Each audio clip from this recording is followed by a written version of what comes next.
यानंतर पाहूयात सकाळच्या 100 बातम्या। एकाच कुटुंबातील 5-5 लोक पीएचडी करत असल्याची माहिती अजित पवारांनी दिली आहे। तर बार्टी सारथीमधून पीएचडी करणाऱ्या विद्यार्थ्यांच्या संख्येवर मर्यादा घालणार असल्याची घोषणा अजित पवारांनी सभागृहामध्ये केली। रायगडच्या पेणमध्ये ईव्हीएम ठेवलेल्या स्ट्रॉंग रूममध्ये उंदराचा वावर आढळलाय।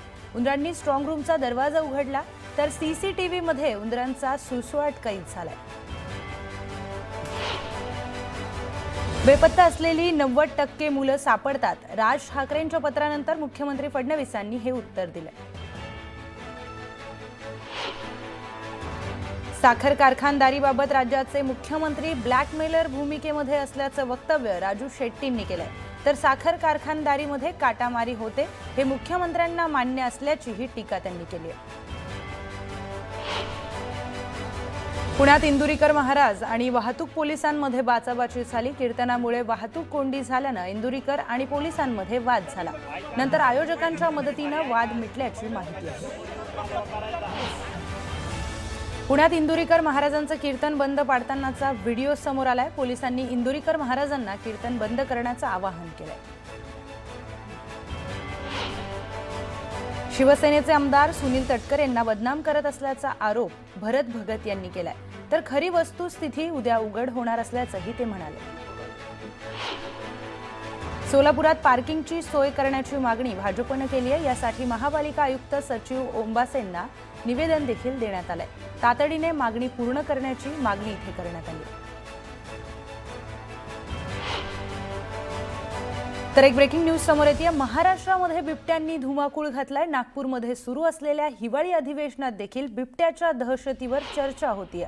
शरद पवारांच्या राष्ट्रवादीचे नेते शशिकांत शिंदेंनी तर वनमंत्र्यांची अनोखी मागणीच केली आहे।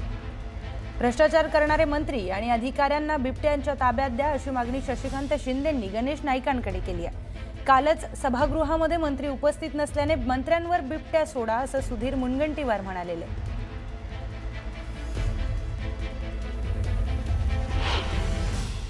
जे काय आम्ही आरोप करतोय हे काय वैयक्तिक नाही, हे सरकारच्या माध्यमातून त्या खात्यामध्ये चाललेला जो भ्रष्टाचार आहे, कायदा सुव्यवस्था पूर्ण ढेपाळलेली आहे। दिवसा ढवळ्या खून होत आहेत, दिवसा ढवळ्या मारली जातात माणसं। पोलीस डिपार्टमेंटचा धाक राहिलेला नाही, कुठल्याही प्रकारची भीती राहिलेली नाही। त्यामुळे सरकार किती सांगू, पण आज 2.5 वर्षामध्ये गतिमान सरकार फेल झालाय। मी खरंच सांगतो नाईक साहेब, तुमच्याकडे जर अधिकार दिला ना, ते भ्रष्टाचार करणारे अधिकारी आणि मंत्री जे आहेत ना त्यांना बिबट्याच्या ताब्यात द्या, एवढी तुमच्याकडे मागणी करतो। पुढची महत्त्वाची बातमी आपण पाहूयात। शिवसेना उबाठा पक्षाचे आमदार भास्कर जाधव यांनी सभागृहामध्ये मंत्री नितेश राणे यांना डिवचल्याचं पाहायला मिळालं।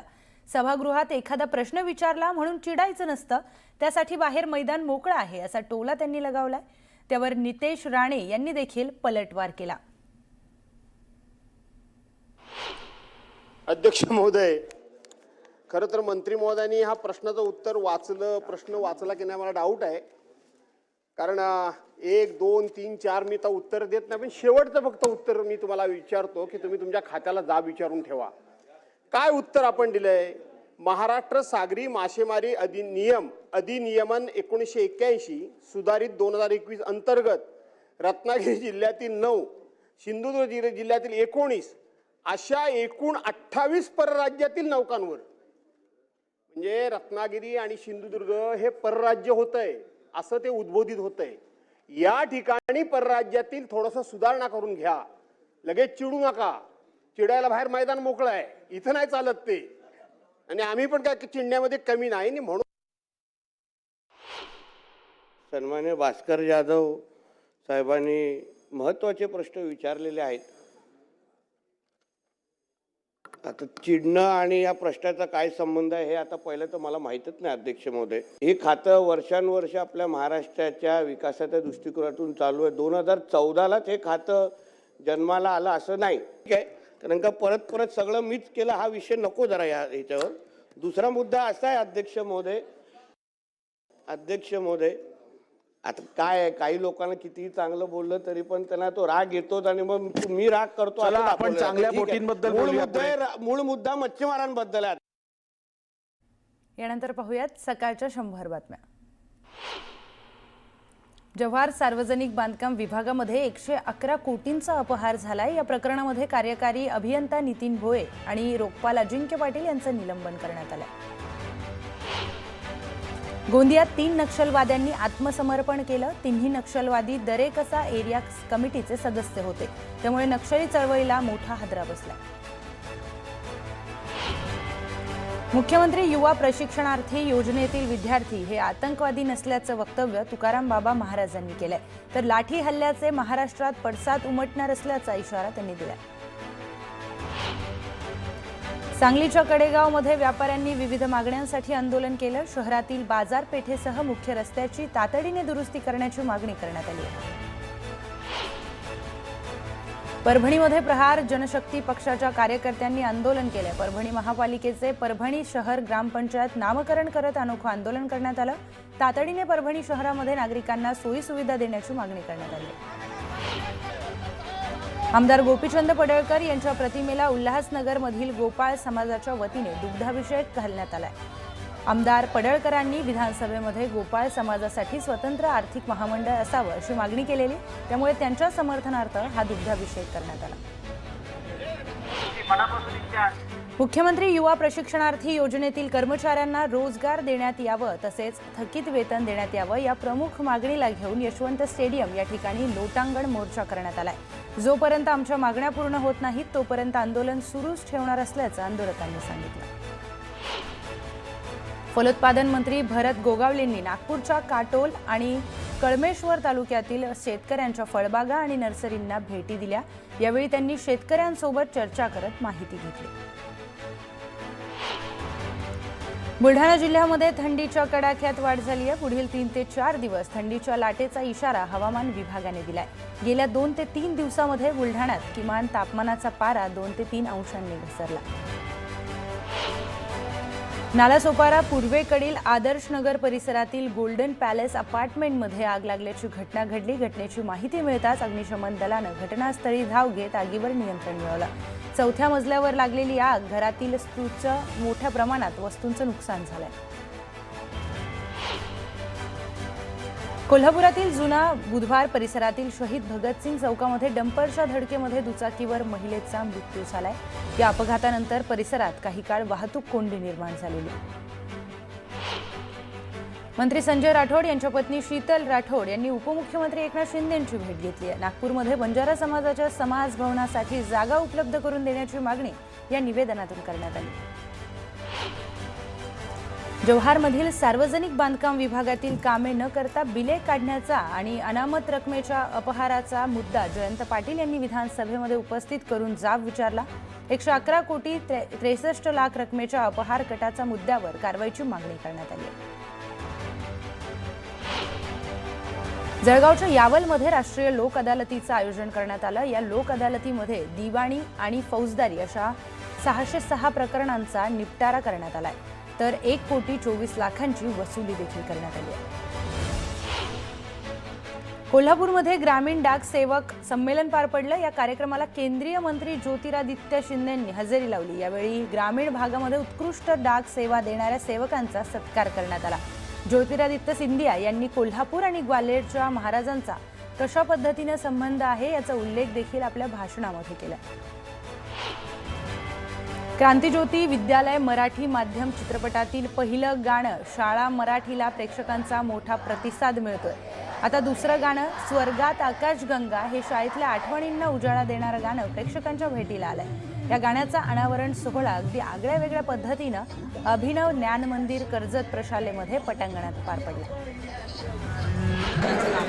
पुण्यात किसान प्रदर्शनाचं आयोजन करण्यात आलंय. गेल्या 3 दिवसांमध्ये या प्रदर्शनाला 2 लाखांपेक्षा अधिक शेतकऱ्यांनी भेट दिली. सांगलीच्या बेळंकी येथील श्री यल्लम्मा देवीची यात्रा मोठ्या उत्साहामध्ये संपन्न झाली. यावेळी मोठ्या संख्येने भाविकांनी यात्रेमध्ये सहभाग घेतलेला. दरम्यान विविध स्टॉल देखील या कार्यक्रमामध्ये लावण्यात आले. जळगावच्या फूल मार्केटमध्ये गुलाब, झेंडू, शेवंती, निशिगंधा या फुलांच्या दरामध्ये दुप्पट वाढ झाली आहे. त्यामुळे फूल उत्पादक शेतकऱ्यांना मोठा फायदा होतोय. अहिल्यानगरच्या मिरज गावामध्ये बिबट्या पाणी जाण्याच्या मोरीमध्ये पडल्याची घटना घडली आहे। वन विभागाकडून बिबट्याचा रेस्क्यू करण्यात येतोय। दरम्यान परिसरामध्ये पोलिसांनी मोठा बंदोबस्त तैनात केला। तर एक ब्रेकिंग न्यूज समोर येते। गरजू आणि वंचित घटकांतील विद्यार्थ्यांना उच्च शिक्षण घेता यावं यासाठी त्यांना राज्य सरकार आर्थिक पाठबळ देतं। त्या आधारे अनेक विद्यार्थ्यांना त्यांचं शिक्षण हे पूर्ण करता येतं। शिष्यवृत्तीसाठी या संस्थांचा निम्म्यापेक्षा अधिक निधी खर्च होतोय। तर एकाच कुटुंबातील अधिक विद्यार्थ्यांनी लाभ घेतला तर इतर गरजू विद्यार्थ्यांसाठीच्या योजनांसाठी निधी उपलब्धतेवर परिणाम होईल। त्यामुळे यासाठी आवश्यक उपाययोजना केल्या जाणार असल्याचं अजित पवार यांनी स्पष्ट केलंय। त्यामुळे बार्टी सारथीच्या पीएचडी प्रवेशावर मर्यादा येणार असल्याची चर्चा सुरू झाली आहे। काही ठिकाणी एकाच परिवारातले 42-45 हजार रुपये मिळतात म्हटल्यानंतर 5-5 लोक पीएचडी करायला लागलेत एका फॅमिलीतले। कॅबिनेटमध्ये याच्याबद्दलची खूप साधक-वादक चर्चा झाली। शेवटी कॅबिनेटने हा निर्णय घेतला की एक कमिटी नेमायची चीफ सेक्रेटरीच्या अध्यक्षतेखाली आणि साधारण बार्टीच्या किती विद्यार्थ्यांना मेरिटच्या दरवर्षी याच्याकरता ॲडमिशन द्यायची, सारथीच्या किती विद्यार्थ्यांना द्यायची, त्याला आम्ही लिमिट घालणार आहे। मला असं वाटतं की अनेक वेळा दादा एखादी गोष्ट बोलतात तर लोक त्याचा वेगळा अर्थ काढतात, पण मुळामध्ये ही योजना जी सुरू केलेली आहे ती जी काही आपले हुशार लोक आहेत, मुलं आहेत, पण PhD अफोर्ड करू शकत नाही त्या लोकांकरता ती काढलेली आहे। आता एका घरातले 5 लोक जर योजनेचा लाभ घेतील तर इतर घरातले जे काही आपले गरीब लोक आहेत, होतकरू आहेत, त्यांना त्याचा लाभ मिळणार नाही। दादांनी व्यक्त केलेली चिंता बरोबर आहे। या संदर्भात योग्य अशा प्रकारे आपल्याला त्या ठिकाणी निर्णय तर आणखी एक ब्रेकिंग न्यूज समोर येते। नवी मुंबई परिसरामध्ये घर घेणाऱ्यांसाठी एक मोठी बातमी आहे। सिडकोच्या घरांसाठी असलेल्या किमती आता 10% कमी करण्याचा निर्णय राज्य सरकारने घेतलाय। सिडकोच्या आर्थिक दुर्बल घटकांसाठीच्या आणि LIG या घटकांसाठी असलेल्या घरांच्या किमती त्यामुळे आता कमी होणार आहेत। सरकारच्या या निर्णयामुळे 17,000 घरांच्या किमती कमी होतील। उपमुख्यमंत्री एकनाथ शिंदेंनी ही घोषणा केली आहे। तर सिडकोतर्फे नवी मुंबईतील खारघर, वाशी, खारकोपर, तळोजा, उल्वे, कळंबोली, कामोठे आणि पनवेल या सगळ्या परिसरामध्ये तब्बल 17,000 घरे ही बांधण्यात आली आहेत। या घरांसाठीची लॉटरी प्रक्रिया येत्या 2 महिन्यांमध्ये पूर्ण केली जाणार आहे। त्यापूर्वी सर्वसामान्यांना दिलासा देण्यासाठी घरांच्या किमती या कमी करण्याचा निर्णय घेण्यात आला। आणि इतरही आपल्या नागरिकांची मागणी गेल्या अनेक वर्षापासून होती की सिडकोची घरं त्याचे दर कमी करा आणि आजच्या याच्यामध्ये आपण 10% त्या घरांमध्ये रकमेमध्ये सवलत देण्याचा निर्णय घेतला, जेणेकरून नव्या मुंबईमध्ये जवळपास 17,000 घरं या घरांमध्ये जे लॉटरीच्या माध्यमातून लॉटरी निघेल त्या 10% रक्कम कमी करण्याचा निर्णय आम्ही घेतला आहे।